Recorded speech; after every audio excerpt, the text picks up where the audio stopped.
Welcome to All Set for Sunday, a podcast for busy and distracted Catholics to be a little more prepared for Sunday Mass. My name is Scott Williams. My co-host is Jeff Traylor. Hey, bud. Hey, Scott. How's it going? I'm great. Good. It's always a better day when we get an in-person guest. Father Tim. Oh, sorry. Go ahead. And I'm just excited that Father Tim has come to join us. It's nice to be back. It's been a long time since I've done this in person. Yeah, I mean, well, you're far away. Such a drive. You're like the second closest priest to. It took me almost 9 minutes to get here. Unacceptable. Oh, goodness. Well, we're glad you're here. We'll come to you next time. How about that? That'd be fine too. But no, this is a nice little studio. I like it. We'll go to the Catholic Center and you invite every priest who is working that day. Tell them that they need to come talk to you about something. We'll just see if we can get a bunch of special set a record for Father number of Newton. Could be Father Eric Augustine, Father Eric Johnson, Father James Brock, friend of the podcast. There we go. Did you say Father Rick Ginther? Father Rick Ginther. I think I covered them all. Archbishop himself. Yeah. On senior stuff. He's coming here in January. Yeah, teaser. Is he doing a January podcast episode? That'll be cool. And he's going to come check out Has he ever done one in person, or did he do it virtually last time? All virtually. Yeah. But we're excited to have him. He'll just have a lot of fun looking at socks get made. Mm-hmm. You know it. He'll geek out about that a little bit. Everyone that used to work for the Catholic Center but now works here hide while he's here? I don't know that we have any employees here who worked for him. Oh, that's not true. No? Madison. Did she? Yeah, me. You worked for him? Yeah. Oh. I would have thought, I don't know. Literally, he was here. Literally the owner. Also myself, now that I think about it. But not at the Catholic Center. Yeah. Cool. All right. Well, no, he doesn't. He just is fine with it. He thinks it's great. I know, I'm teasing. It's other people at the Catholic Center. Yeah, it's those other grumpies down there. Like, oh, you guys stealing more? They're just jealous. They want to come. And the answer is yes. Yeah. We'll take all the good ones. We'll leave the rest behind. Yeah. Anyway. All right. Still recording. Here we go. Yeah. 2-minute drill. Is it 2-minute drill time? Father, you're having it. We could do some more banter. That was the banter. Forget banter. Teaser. I thought we were just testing the mics. Have we started? Oh yeah, we're recording. Yeah. He did the whole intro and everything. I said, welcome to. We know you don't listen to the podcast. I know this because every once in a while we'll make fun of you on it, and I never hear about it from you. And if you listened, I for sure. I just hold it all deep inside. Now I know you're not doing that. And get more and more sad and hurt. 30 seconds Sunday in ordinary time. Our first reading comes from Wisdom. Have you guys heard about this beautiful, majestic, wonderful woman, Wisdom? Turns out Wisdom is a feminine. But we just hear about this like amazing about how she is she's warm and cozy and makes you carefree and gives you solicitude. I don't know what that word means, but it sounds appealing. But the whole message here comes from is this idea that if we can find wisdom and we can pull that wisdom into our life, everything else we get to relax a little bit more. Everything else gets a little nicer, a little more peaceful. And then we can search out for that. So then maybe we understand what solicitude means. I think that I'm always a little more peaceful with chips and solicitude. I don't know the form of speech, but solace, that's the base. Oh yeah. That's obvious. Solace. The adverb version of solace. I also don't know this first word. Resplendent.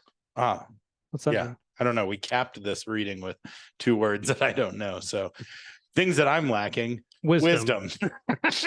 Anyway, but I do know this. Our responsorial psalm, full on banger this week. Indeed. Yeah. Can you hit the horn? It doesn't work. Remember? It doesn't. The thing. Yeah. Oh, we learned that because we were hitting the note. Sorry. Bow, bow, bow, bow. Yeah. Bow. I forgot that we used to hit the noises on there, and then somebody let us know that you can't hear any of the sound effects on Zoom. Yeah, I think Zoom's like, oh, that's not a person talking. Yeah, we're gonna. But my soul is thirsting for you, O Lord. O Lord, my God. I think we'll get the version that's my soul is thirsting for you, O Lord, thirsting for you, my God. That's what I'm hearing in my head, but I'm excited. Who we got cantering? Give me the melody. I forget. The soul is thirsting for you, O Lord, thirsting for you, my. Any parish's contemporary choir is going to have a blast with this, but I know yours. Of course, I couldn't think of it. You're yeah. Right. Yeah, they're wonderful. our second reading then, our second reading has a short form and a long form. Guess which one I chose? The long one. Nope, short form, because I Okey-doke. don't have wisdom. But it's this wonderful message. It's from First Thessalonians about heaven. So it's like, hey, don't be unaware. Like, pay attention to the fact that those who have gone ahead of you, who have fallen asleep, who have passed on, you don't need to grieve like everybody else, because like there's something more for them. If you believe that Jesus died and rose from the dead, then you should for sure believe that these people were going with him and that they get to come to heaven as well. So it's really nice little message. Popular funeral reading. It shouldn't Oh, yeah? surprise you. Did you read today? You said you were at a funeral earlier today. They didn't choose that one today, but Oh. it is a popular one. And then our gospel comes from Matthew 25, 1-13. Jesus told his disciples this parable. The kingdom of heaven will be like 10 virgins who took their lamps and went out to meet the bridegroom. 5 of them were foolish, and 5 were wise. The foolish ones were taking their lamps, brought no oil with them, but the wise brought flasks of oil with their lamps. Since the bridegroom was long delayed, they all became drowsy and fell asleep. At midnight there was a cry, "Behold, the bridegroom! Come out to meet him." Then all those virgins got up and trimmed their lamps. The foolish ones said to the wise, "Give us some of your oil, for our lamps are going out." But the wise ones replied, "No, for there may not be enough for us and you. Go instead to the merchants and buy some for yourselves." While they went off to buy it, the bridegroom came, and those who were ready went into the wedding feast with him. Then the door was locked. Afterward, the other virgins came and said, "Lord, Lord, open the door for us." But he said in reply, "Amen, I say to you, I do not know you. Therefore, stay awake, for you know neither the day nor the hour." All right. Good job, Jeff. Hey, thanks. Did Jeff get anything wrong, Father? No, he did a very good job. Except for salsitude. Except for salsitude and resplendent. Resplendent would be like, full of glory, full of beauty. Like Huh. you. Yeah, just like me. It was good. So yeah. We have a this- pretty good hot streak of you doing the podcast on weeks that your deacon is preaching. Is that the case this weekend? No. I think I'm preaching this All right. weekend. Yeah. Cool. I will prepare the homily as we speak. But yeah. This will be the deacons. I don't. They might be. The deacon day off. It might be. I don't know. I don't. Either way, I don't know you're if going to it's prepare secret a or not. homily. But we're not actually doing this podcast right before this weekend. This is a few weeks out still, so I need to Oh. look. Now we got to start over. Sorry that Sorry. I blew the It's secret. okay. We'll just edit it out. But no, it's good. So yeah, and you're right. I think it's interesting in the book of wisdom, Solomon, who is, as tradition says, is the author of it, refers to wisdom in the feminine as Yeah. a woman, a beautiful woman. And the second, there's lots you could say about wisdom. And I think we might have even talked about this on this podcast before, about the difference between wisdom and intelligence. Did we talk about that here? I think so, yes. But what's nice is because I don't remember because Yeah, tell me I tend again. to lack both. But Yes, that's right. But what's nice is that, to make it more specific about what kind of wisdom we could focus on this weekend, is the gospel that we're given to put it into context, which I would say is it's one of those memento mori gospels, which is a fancy way of saying a gospel that reminds us we should always be ready to meet the Lord. Memento mori means the moment of death. And it's a tradition that we are always ready for that at all times, because we never know.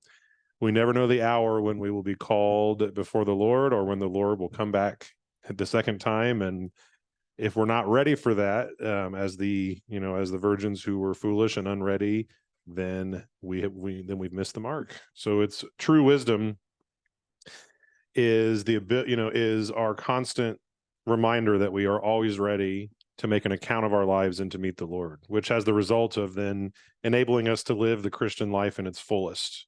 Because I think it's a huge thing for so many people that we know intellectually, we probably know what we should be doing. We know we need to go to confession or come back to mass. We know that we want to do something charitable. We know all these things, but we just like to put things off. Like, I'll get there. Or, it's the famous Augustine thing of, "Lord, grant me purity, but not yet. Just give me give me time to." So the idea of the momentum mori, the idea of what wisdom tells us about constantly being ready, is because it also constantly then forms us in the present. Keep in mind, God's grace is not in the future, it's not in the past, it's in the present. That's when we receive it. That's when we encounter him. So constantly putting things off, as these foolish ones in the parable did, will ultimately result us not only missing out on the here and now, which is when we experience the joy of God's grace, but then also can put us in danger of not being ready when it really counts, which is when we come before the Lord. So in our tradition, there is, if anyone's ever been to St. Meinrad, for example, to the theology chapel there, the St. Thomas Aquinas chapel, you guys have both been, I assume, right? I have. Yes. You've seen that. If you've noticed on the cross, Jesus's feet are nailed to a skull, and it used to be common, especially for monks. Is this the one in the seminary? Yes, yes. yes, Okay. in the seminary chapel. It used to be common, especially for monks, to have like a replica of a skull in their cells, so that the last thing they'd see before they go to bed, the first thing they'd see when they wake up, is a reminder of the memento mori, that a reminder of death. I remember when so there's this place in a city in Italy called Rome, called the I was just gonna say, man, you talked about St. Meinrad. You know what? Not even Rome. What's weird is this one was quite natural. I didn't even think about it. Didn't even think about it until it came out. There's a place called the Capuchin Bone Chapel in Rome. This place in Italy called Rome. The small little town. The small little town with that. What were you doing over there? It's fairly important for our church. I lived there for a while. Anyway, there's this place. There's this chapel there called the Capuchin Bone Chapel. Without getting too much, have either of you ever been there? I've seen pictures of it, but I haven't actually been to it. It's a large Capuchin church, and the crypt, like chapels, the smaller church underneath of it it's very strange and a very unique place, but it's adorned with bones. It's like built with bones, basically. Well, like right? it's the like bones, the walls and the bones decorate the walls. Okay. It's not the structure of it, but every square inch is covered in bones from, I think, a time when there was a plague in Rome and there was lots of, so it was a way of doing honor and respect to the deceased while also creating art. So it was kind of a unique thing. It's not a common thing, but there was essentially an inscription, and can't remember the exact language, that essentially said, "Remember, yesterday we were with you, and tomorrow you will be with us," which is a stark reminder again that if we just keep that in our, it's not that we're being morbid, it's not that we're being goth or whatever and constantly thinking about death. It's that if we're always ready, then we will always be doing what we should be doing. We'll always be experiencing the fullness of what we can be experiencing as human beings, which is that following God's call. So it's less about thinking about death all the time as much as it is like living today the way we ought to, right? Correct. Yeah. Really, yeah. And the way that we put our mind in that is to say, if I were to meet Christ right now, in whatever context, encountering him, on the street, in as a person in need, or encountering him when he comes in glory at the end of time, which as these weeks in ordinary time will begin to close out, getting towards Advent, we'll be getting more readings along those lines, or come the time when we ourselves stand before the judgment throne. So if we're doing that today, what is it that we'd regret not doing? What is it that we would regret putting off? And I think this weekend gives us the opportunity to think there's no reason to put it off. It's here and now. So let's be like the wise who are prepared, who have their lamps full, and not just on the off chance that we might die or something like that, but more importantly, so that we can experience the grace that God wants for us and the joy now. The other piece being, like, if we're preparing for that moment, then like it's not so scary. Right? We say morbid, but like morbid's not necessarily a bad thing. If you're prepared, that's what our the second reading talks about, right? Is like, if we believe that Jesus rose from the dead for us, then like we shouldn't be mourning. We shouldn't be sad. We shouldn't be like, we should be ecstatic. The stronger our faith, the less power death has over us, which I think is one of Christianity's greatest strengths, is that we have the answer to the greatest enemy of humanity ever since the beginning, our fear of death. We already know it's already been defeated, so it's to be, you're right. So to be prepared for that also gives us a sense of triumph over what probably is the greatest fear of the human race in some form or another. Is this why you have a memento mori tattoo on your right bicep? Yes. No, I don't have any tattoos, but I do have a replica of the St. Meinrad cross. It was given, I believe they still give it to graduates in my kitchen or in my dining room. So I always seen, and the skull on the bottom of it is very pronounced. It's very nice. It also represents Christ defeating death, but it gives you a chance to kind of keep that in the forefront of your mind. So it's there. I have a little, but it's not on scary. my desk. It's not scary to us. That's the point of All Souls Day as well, which we celebrated a few weeks ago. think just last week. Actually, right now. Today is All Souls Day. So yeah, I'm ruining all the secrets. You can edit that out. It does actually. I was thinking as we were going through these readings, I was like, these readings actually tie in really well with All Souls Day, and like, but I guess that does tend to happen this time of year. The triumph over All Souls Day, All Saints Day are there's a reason they're back to back. Yeah, to show us what lies in store for those, and then to remind us that for our loved ones we've lost, that it's our hope that overcomes. So the best thing we can do is be prepared and to live each day, to live each day as if it were the first day, the last day, the only day. I think it's I join anybody's boat in the world of like, I need to be doing more to prepare myself for that. But it's not something I always I'm now publicly doing it, but I don't publicize, but like, I kind of love funerals. Like, I think funerals are like the rite of Christian burial in the church, and like and funeral masses, I just think are beautiful things, because even through like traumatic experiences I've had of my own and like burying family members, there was always just such a peace of just knowing like, this is what we're working towards. And like, they're there, like they, not working towards death, but working towards that life that comes from there. And so they can be such sad events, but also just such beautiful things. But if you tell people like, oh, I love a good funeral, people look at you a little weird. Yeah. Like you might be a little morbid. Yeah. Yeah. Mm-hmm. It's good. Yeah, no, I agree. I think the preface and the prayers and the propers for funerals could be their own retreat, just to read. If next time anyone's at a funeral, I encourage you really pay attention to the prayers, to like the parts that the priest is reading from the missal, because they're incredibly beautiful and hopeful, and they remind us what it's all about. When it comes to homilies too, all of this is nice to think about, but I always think it's good to get at least some practical part in as well. Are you going to do your homily holding a skull, just like Hamlet? Yes. So I think what I think is good for this weekend as far as practical thing is just think about something in your life that you're putting off, particularly in regard to your faith. So not necessarily fixing the fence or whatever, but particularly in regard to your faith, something that you put in the back of your mind, or you should do, and you just kind of keep thinking, I'm going to do that. I'll get to that at some point. And really look at it as if this is probably something you can do right now. So take that opportunity. Yeah. Fix the fence of faith. Mend the fences of your. Get your to-do list out, your faith to-do list, and see what's first on it and check it off. Yeah. Make sure it's plumb. You're back to fences. Yeah. You were just thinking of a good carpentry pun there. For married guys, do your wives, I know they have honey-do lists for you, but do they also have, here's what you need to do in your faith list?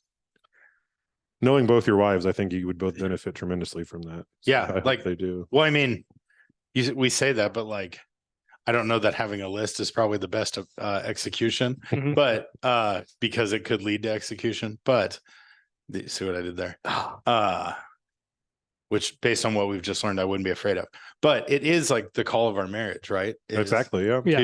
To be doing those things. And like, I do think like pushing the way that we push our spouses, and the way that I desire for my wife to push me in my spirituality and in my spiritual life, I think is important. So I don't know. I won't go as far as to say she has a list, but like, she probably has a list. Yeah. I mean, my wife often will ask me, when something big, well, have you prayed about that?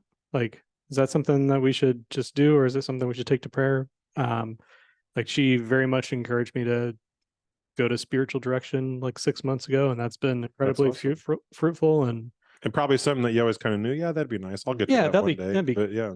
But just doing getting it over getting over that hump's a whole different story. So when it's a relief, when like in that scenario, in a situation like that, if it's a retreat or something, when you get that, if your spouse encourages you to do that, like oftentimes, like one of those things, whether right or wrong, hanging around your head is like, well, that's going to be harder on them if I'm taking time to do this thing, right? Like if I'm leaving to go on a retreat, or if I'm, taking time to go to spiritual direction outside, that's just going to take me away from home or away from other things. So to hear that sort of thing, it is supportive. Right. So let's know how important it is for both. So check the thing off your to-do list, and then present to your spouse their spiritual to-do list that you've created for them. That's what Father Tim said. No, in as subtle and nice him for marriage. The reality is we all have one. We all have things that we're putting off. So it's not unique. Yeah. What are you putting off? Plenty. That was rude. I thought about it and I wasn't gonna do it. What's your top 5? Just top 5. Dumb questions. Yeah. All right. Do you want to start? Sure. All right. So this has been. We're gonna keep doing this for a while. Yeah, I think it's great. so. Like space travel is becoming more commercialized, somewhat recreational. Yeah. You're a big Elon Musk guy. Yeah. Yeah. Yeah. Or I actually think it'd be fun to go up for a minute and experience weightlessness. Why not? like Blue Origin, like you can pay millions of dollars Yeah. or $0. Hopefully to go. it gets cheaper, but yeah. Yeah, I think that's the goal. But inevitably, I think recreational space travel at affordable rates probably going to happen, and I think we're going to do a round of funding, do some fundraising to do our own trip to the moon. But it might land on a Sunday, so we were thinking, who on the podcast that's a priest can come and celebrate Mass on the moon?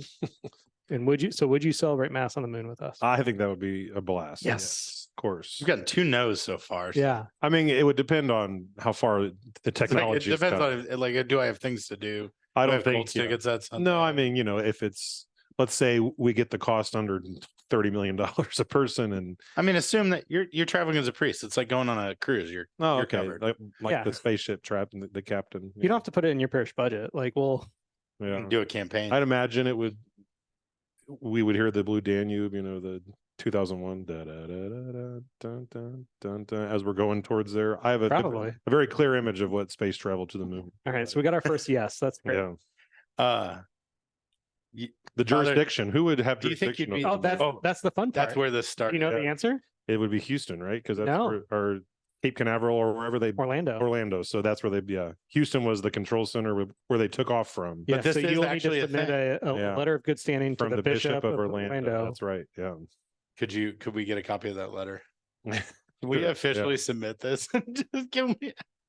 I want to do Sure. a formal. I'd love to submission. know, like, I'm sure there's been a mass said in Antarctica. I'd love to know who had the first mass in Antarctica, But can Wonder- we send this letter to Orlando and see what happens? yeah, requesting Like, permission Like we just went for a to, future date. we submitted our application to Blue Origin to be able to take a recreational trip to the moon.